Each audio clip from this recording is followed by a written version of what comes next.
तो साथियों, पिछले 72 घंटों में बांग्लादेश की यूनुस सरकार ने जो कदम उठाए हैं, उसने पूरी क्षेत्रीय राजनीति को हिलाकर रख दिया है। कैमरों के सामने भारत के खिलाफ कड़े बयान दिए गए, मंच से बड़ी बातें बोली गईं, लेकिन पर्दे के पीछे वही सरकार भारत के दरवाजे तक पहुंचती हुई नजर आई। सवाल यह नहीं है कि यू टर्न हुआ, असली सवाल यह है कि यह यू टर्न अचानक क्यों और किस मजबूरी में हुआ। अंतरराष्ट्रीय राजनीति में शब्द नहीं, हालात बोलते हैं, और जब हालात हाथ से निकलने लगते हैं, तब सबसे पहले तेवर बदलते हैं। यूनुस सरकार के साथ भी ठीक यही होता दिखाई दिया। जो सरकार कल तक भारत को आंख दिखा रही थी, वही सरकार अब रिश्ते सुधारने की बात कर रही है। इसके पीछे सिर्फ बयानबाजी नहीं, बल्कि बढ़ता हुआ अंतरराष्ट्रीय दबाव है। अमेरिका और फ्रांस जैसे ताकतवर देशों ने बांग्लादेश की कार्यशैली पर सवाल उठाने शुरू किए। अल्पसंख्यकों की सुरक्षा, मीडिया की आजादी और निष्पक्ष चुनाव को लेकर चेतावनियां आने लगीं। तब यूनुस सरकार को समझ आ गया कि अब विकल्प बहुत सीमित रह गए हैं, और उन विकल्पों में सबसे अहम नाम भारत का है। दोस्तों, अक्सर कहा जाता है कि जब जेब खाली होती है तो आवाज तेज होती है, लेकिन जब भूख सामने खड़ी हो जाती है, तब सारा घमंड अपने आप उतर जाता है। बांग्लादेश की मौजूदा हालत कुछ ऐसी ही बन चुकी है। महंगाई बढ़ रही है, जनता में गुस्सा है, और सरकार इन सब से ध्यान हटाने के लिए बाहरी दुश्मन की बातें कर रही थी। लेकिन यह चाल ज्यादा दिन नहीं चली, क्योंकि जैसे ही अंतरराष्ट्रीय मंच पर सवाल उठे, सरकार की जमीन खिसकने लगी। यही वजह है कि अब वही सरकार भारत से दोस्ती की भाषा बोलती दिख रही है। यह बदलाव सिर्फ शब्दों का नहीं है, बल्कि हालात की मजबूरी का नतीजा है। आगे आप देखेंगे कि कैसे पेट और पैसे का सीधा गणित इस पूरे यू टर्न के पीछे काम कर रहा है। यह कहानी यहीं खत्म नहीं होती, बल्कि यहीं से असली खेल शुरू होता है। चलिए पूरी अपडेट को इस वीडियो में समझते हैं, लेकिन आगे बढ़ने से पहले इस वीडियो को एक लाइक करके चैनल को सब्सक्राइब जरूर कर लीजिए, क्योंकि हम आपके लिए हर रोज ऐसी ही खबरों का विश्लेषण लाते हैं। दोस्तों, बांग्लादेश का यह यू टर्न सिर्फ बयान बदलने का मामला नहीं है, इसके पीछे सीधा पेट और पैसे का गणित छिपा हुआ है। यूनुस सरकार इस समय भावनाओं से नहीं, बल्कि आंकड़ों की मजबूरी से फैसले ले रही है। देश भीषण खाद्य संकट के दबाव में है। सरकारी आंकड़े बताते हैं कि चावल की कीमतें तेजी से बढ़ी हैं, घरेलू उत्पादन घटा है, और आयात पर निर्भरता लगातार बढ़ती जा रही है। ऐसे हालात में सरकार के लिए सबसे बड़ी चिंता यह है कि आम जनता तक खाना कैसे पहुंचे। अब सवाल उठता है कि बांग्लादेश ने भारत का ही रुख क्यों किया। जवाब बहुत साफ है, लागत और भरोसा। भारत से चावल खरीदने की कीमत करीब $355 प्रति टन पड़ती है। वहीं पाकिस्तान से यही चावल लगभग $395 प्रति टन में मिलता है, यानी हर टन पर करीब $40 का फर्क। जब जरूरत सैकड़ों टन की हो, तो यह फर्क सरकार के बजट पर भारी असर डालता है। यूनुस सरकार ने करीब 500 टन चावल की जरूरत जताई है। अगर यही चावल भारत से खरीदा जाए, तो करीब $20 लाख की सीधी बचत होती है। भारतीय मुद्रा में देखें तो यह फायदा करोड़ों रुपए का बैठता है। यही वह बिंदु है जहां सारी अकड़ अपने आप खत्म हो जाती है। जो सरकार भारत के खिलाफ माहौल बना रही थी, वही सरकार अब चुपचाप भारत से मदद मांगने को मजबूर है।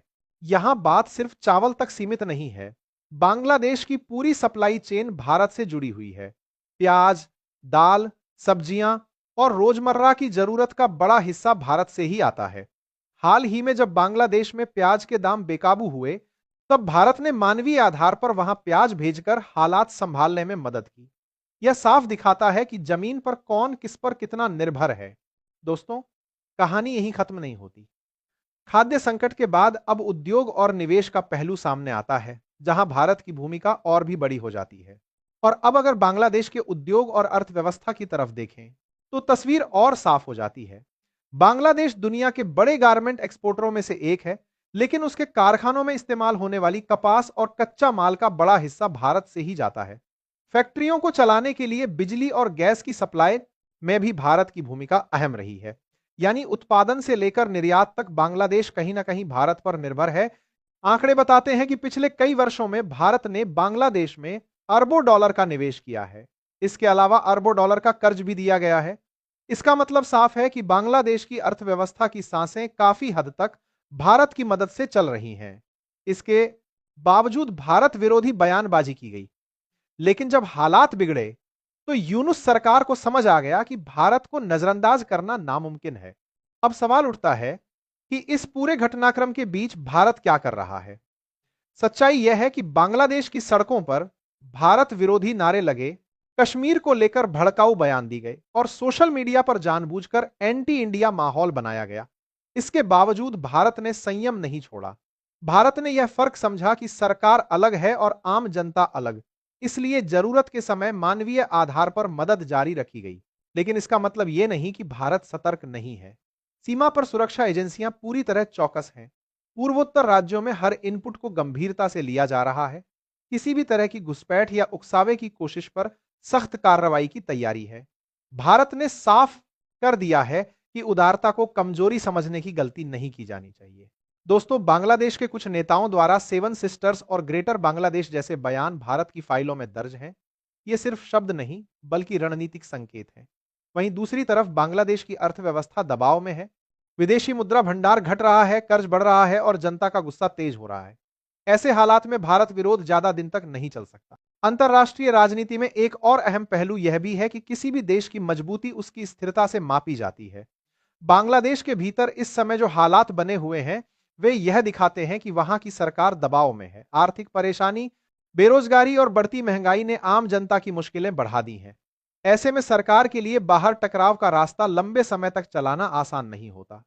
यही वजह है कि बयान चाहे जैसे हों, फैसले आखिरकार मजबूरी में ही लिए जाते हैं। इस पूरे घटनाक्रम में एक और बात समझना जरूरी है। भारत और बांग्लादेश सिर्फ पड़ोसी देश नहीं है, बल्कि इतिहास, व्यापार और संस्कृति से भी जुड़े हुए हैं। सीमा पार व्यापार, ट्रांजिट रूट और क्षेत्रीय संपर्क दोनों देशों के लिए फायदे का सौदा है। अगर रिश्ते बिगड़ते हैं तो नुकसान सिर्फ सरकारों को नहीं, बल्कि आम लोगों को भी झेलना पड़ता है। इसीलिए भारत हमेशा यह कोशिश करता है कि हालात बिगड़ने से पहले ही संतुलन बनाए रखा जाए। दूसरी तरफ बांग्लादेश के लिए भी यह सच्चाई है कि अंतर्राष्ट्रीय मंच पर अकेले खड़े रहना आसान नहीं होता। बड़े देशों का दबाव, निवेश का डर और कर्ज की शर्तें सरकारों को सोचने पर मजबूर कर देती हैं।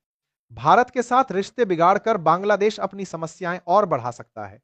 यही कारण है कि हाल के दिनों में नरम भाषा और संवाद की कोशिशें तेज होती दिख रही हैं।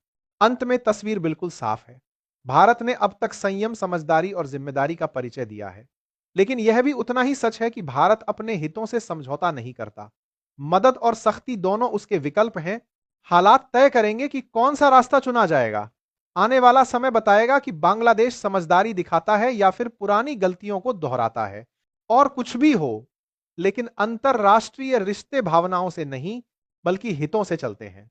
भारत ने अब तक संतुलन का रास्ता चुना है ताकि आम बांग्लादेशी जनता को नुकसान न हो। लेकिन भारत यह भी जानता है कि जरूरत पड़ने पर सख्त फैसले कैसे लिए जाते हैं। आने वाले दिन तय करेंगे कि बांग्लादेश सहयोग का रास्ता चुनता है या टकराव का। अब आपकी राय क्या है? क्या भारत को और सख्त रुख अपनाना चाहिए? अपनी राय जरूर बताइए। साथ ही वीडियो को लाइक और शेयर करें और ऐसी ही जानकारी के लिए चैनल को सब्सक्राइब जरूर करें।